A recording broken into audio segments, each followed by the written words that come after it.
Nifundishe Kiswahili. Huwa silali kwenye kivuli cha miiba ya mshita kwa uvivu kama simba. Ninaaibika kujiita mfalme wa wanyama.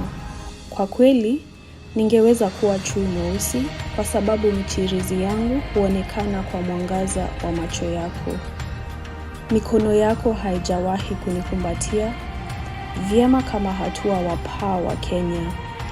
Ngozi yako nyeusi, nyeusi kuliko mpingo, huniita nimpake rangi mbalamwezi, majira ya usiku wa Afrika. Najua maporomoko ya maji ya Victoria yatakauka, zinguliwa kwa sababu Victoria hayupo. Ombi langu halitatimizika, labda ya Zambezi itakoma, sitakoma. Ninajua theluji ya Kilimanjaro itayeyuka, sio ombi langu. Labda mvua itanyesha kwenye savana? Naam, nimeloa kwa hamu. Nafikiri jinsi ya miujiza mingi ninaficha kifua chako mikononi mwangu.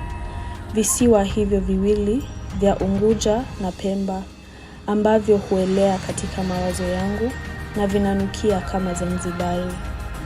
Niko mbali, mimi ni India, ila mwambao wa nyua zako unanyunyuzia bahari yangu.